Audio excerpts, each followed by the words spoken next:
जय मां कामाख्या। कामाख्या टुडे में आपका स्वागत है मित्रों। आज आज की चर्चा विशेष अन्य चर्चाओं से अलग हटकर हम सभी जन्म कुंडली में हमारे ग्रहों के द्वारा जो भी असर हमारे जीवन में पड़ता है, या यूं कहूं कि उन ग्रहों को अपने अनुकूल बनाने के कुछ छोटे छोटे उपायों पर चर्चा करनी है। या ये समझ लें कि आज हम बात ही करते हैं जन्म कुंडली के अंदर जो प्रतिकूल ग्रह को हम किस प्रकार शांति के उपाय करके जीवन को खुशहाल और आनंदमय बना सकते हैं। तो चलिए बात करते हैं जो शास्त्रों में लिखा हुआ है, वर्णित है कि आज अगर हम अपने सूर्य ग्रह को अपने अनुकूल बनाना है तो हमको क्या करना है। सूर्य शांति के लिए हमें सबसे पहले ओम ह्रीम ओम स सूर्याय नमः इस मंत्र का 7000 जाप सूर्य उदय के समय 1000 नित्य जाप प्रतिदिन के हिसाब से कुल मंत्र का जाप का करके दशांश हवन करने के उपरांत माणिक्य स्वर्ण में गेहूं तांबा गुड़ लाल वस्त्र रक्त पुष्प कंबल रक्त चंदन केसर मूंगा आदि दान करने के बाद दान करके किसी योग्य ब्राह्मण को भोजन कराए, यथाशक्ति उनको दान दे के विदा करें। आँख की संविदा अकवन की संविदा से हवन करें। सोने की अंगूठी में मानिक जड़वा कर श्रद्धा भक्ति से अंगूठी को धारण करें और प्रातःकाल नित्य सूर्य उदय के समय तांबे के कलश में जल लेकर उसमें रक्त पुष्प डालकर भगवान सूर्य देव को अर्घ दें, जिससे भगवान सूर्य देव आपसे प्रसन्न होकर आपकी सभी मनोकामनाओं को पूर्ण करेंगे या करते हैं। अब बात करते हैं हम चंद्रमा को लेकर। चंद्रमा, आज हमारे जीवन में चंद्रमा प्रतिकूल हो तो उसको अनुकूल बनाने के लिए सबसे पहले ओम श्राम श्रीम श्रौम सह चंद्रमसे नमः इस मंत्र का कुल जाप 10,000 जाप करना होता है। चंद्रोदय शुक्ल पक्ष संध्या के समय 1000 नित्य प्रति के हिसाब से मंत्र जाप करें और पलाश की लकड़ी संविदा से हवन करें। चावल कपूर चांदी श्वेत चंदन दही खीर सफ़ेद धोती बूरा मिश्री सोना आदि का दान करें और चांदी की अंगूठी में मोती जुड़वाकर सोमवार के दिन शुद्धिकरण करने के उपरांत 11 ब्राह्मणों को भोजन करें और अंगूठी को धारण कर लें। इससे चंद्रदेव की कृपा आप पर बरसने लगती है और आपके जीवन में आनंद अमृत बरसने लगेगा।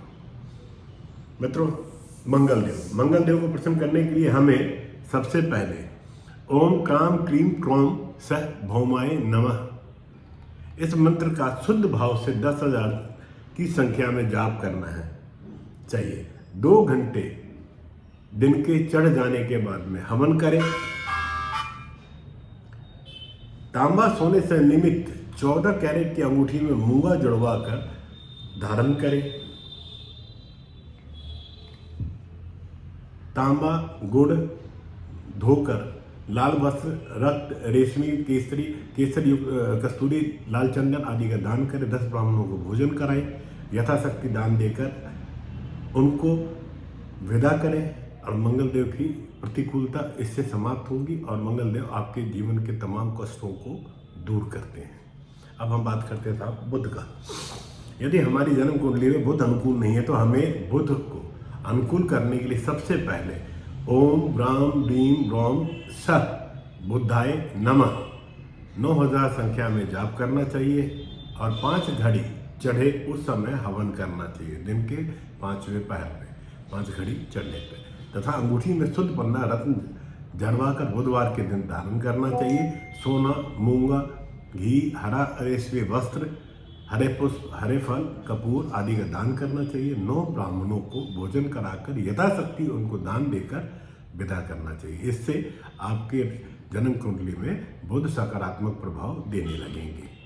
आप चाहें तो बुधवार का व्रत भी कर सकते हैं। गुरु को अर्थात बृहस्पति को प्रसन्न करने के लिए हमें ओम ग्राम ग्रीम ग्रौम सह गुरुवे नमः। इस मंत्र का शुद्ध भाव से 19,000 की संख्या में जाप करना चाहिए तथा सोने की अंगूठी में गुरुवार के दिन शुद्ध पुखराज रत्न को शुद्ध करके सोने की अंगूठी से जड़वा कर धारण करना चाहिए। पीपल की संविधा से हवन करें। पुखराज स्वर्ण, चने की दाल, लड्डू, पीला रेशमी कपड़ा, पीले फूल, फल, केसर, शक्कर इत्यादि का दान करना चाहिए और 19 ब्राह्मणों को भोजन कराकर यथाशक्ति दान कर कर उनको विदा करना चाहिए, उनसे आशीर्वाद लेना चाहिए। गुरुवार के दिन भगवान गुरु का व्रत कर सकते हैं, पीले वस्त्र का दान कर सकते हैं, भोजन में पीला भोजन कर सकते हैं, जिससे गुरु की अनुकूलता समाप्त होकर प्रतिकूल आपके जीवन के सारे बिगड़ते हुए काम बनने लगेंगे। उनका आशीर्वाद आपके साथ आ जाएगा। अब हम बात करेंगे शुक्र का। शुक्र को प्रसन्न करने के लिए हमें ओम द्राम भीम द्रोम सह शुक्राय नमः का 16,000 की संख्या में जाप करना चाहिए। जाप करने के पश्चात सूर्योदय के समय आंवला की संविधा में दशांश हवन करें और चांदी, सोना, हीरा, चावल, दूध, दही, श्वेत रेशमी कपड़े, श्वेत सुगंधित फूल, बूरा आदि का दान करके 16 ब्राह्मणों को भोजन कराकर यथाशक्ति दान देकर उनको विदा करें, उनसे आशीर्वाद लें। इसी क्रम में भगवान सूर्य देव को भी प्रसन्न करने के लिए हम शुक्रवार के दिन 5 रत्ती का हीरा रत्न शुद्ध करके अंगूठी में जड़वा कर धारण कर सकते हैं। इससे शुक्र की प्रतिकूलता समाप्त होकर अनुकूलता प्राप्त होने लगेगी। अब हम बात करते हैं शनिदेव की। शनिदेव की कृपा प्राप्त करने के लिए हमको ओम प्राम प्रीम प्रॉम शनये नमः की इस मंत्र की 23,000 की संख्या में हमें जाप करना है। इसके उपरांत दशांश हवन करना है और सोना, नीलम, लोहा, उड़द, काला कपड़ा, पुष्प, कृष्ण पुष्प, काली दुधारू गाय या भैंस, काला दूध, काला जूता, काला कंबल, काले तेल, काले सरसों का तेल आदि का दान करें। 23 ब्राह्मणों को भोजन कराकर यथाशक्ति दान करके उनसे आशीर्वाद लें। शनिवार के दिन शुद्ध नीलम की अंगूठी जड़वाकर आप शुद्धिकरण करके शनिवार के दिन आप धारण करें। भगवान शनिदेव की कृपा आप पर बन जाएगी। अब हम बात करते हैं राहु देव की।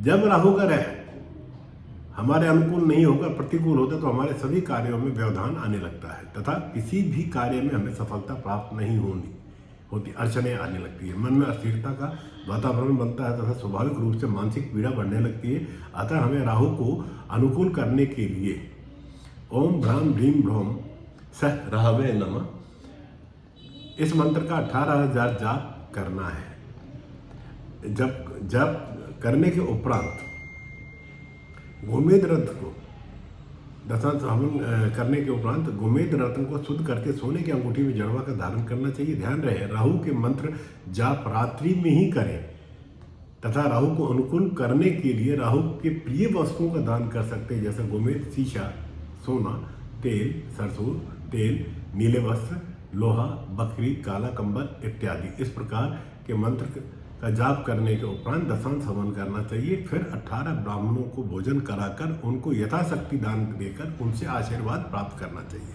जिससे राहु का प्रतिकूल प्रभाव समाप्त होकर आपको आपके जीवन में उनकी अनुकूलता बन जाती है। अब हम बात करते हैं केतु महाराज की।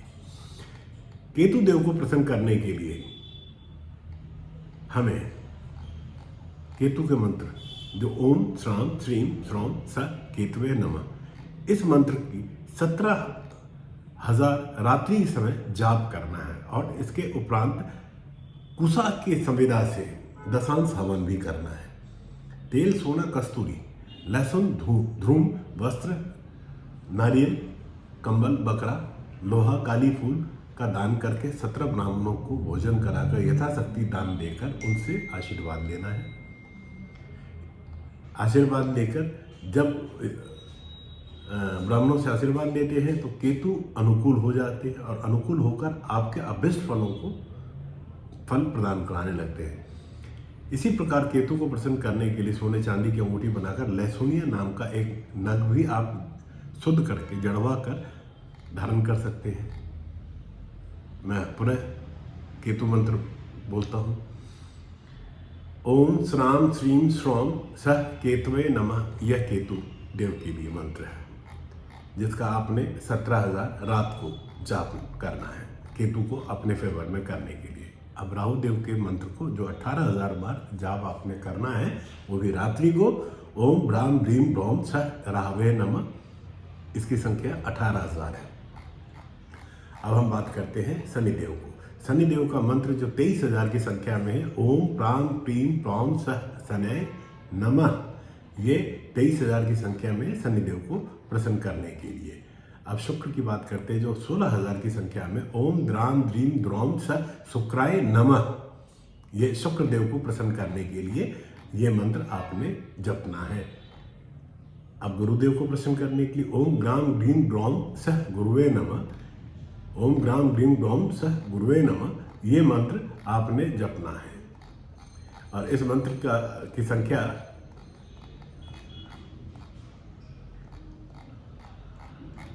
आपने संख्या में जाप करने के ऊपर 19,000 की संख्या है, और इसको जप के दशांश हवन भी करना है आपने। अब हम बात करेंगे बुध को अनुकूल करने के लिए ओम ब्राह्म ह्रीम ब्रौम सह बुधाय नमः का जाप आपने करना है। आपकी जन्म कुंडली में अगर बुध आपके अनुकूल नहीं है तो सबसे पहले इस मंत्र का जाप आपको करना है, और जाप के उपरांत आपको इसका हवन भी करना है। और ये जाप हवन जो है 5 घड़ी मतलब शाम के समय हवन आपने ये करना है। अब हम बात करेंगे साहब मंगल को। मंगल को प्रसन्न करने के लिए आपको जाप करना है ओम क्राम क्रीम क्रौम सह भूमाय नमः, इस मंत्र की जाप को आपने करना है, और इस मंत्र के जाप के उपरांत आपने दशांश हवन भी करना है। अब आपको मैं बताता हूँ चंद्रमा के जाप को करने के लिए, ओम श्राम श्रीम श्रोम सह चंद्रमा से नमः, ओम श्राम श्रीम श्रोम सह चंद्रमा से नमः का जाप करके आप चंद्रमा को अपने अनुकूल कर सकते हैं। सूर्य देव को प्रसन्न करने के लिए 7,000 जाप, ओम ह्रीम होम सह सूर्याय नमः, 7,000 जाप और दशांश हवन। मित्रों, आपने अगर चैनल सब्सक्राइब नहीं किया है तो चैनल सब्सक्राइब करें। ऐसी उपयोगी जानकारियाँ आपको समय समय पर हमारे चैनल के माध्यम से आप तक पहुँचती रहेगी। आपका दिन शुभ हो। मिलते हैं अगले विषय के साथ अगले वीडियो में। जय मां कामाख्या।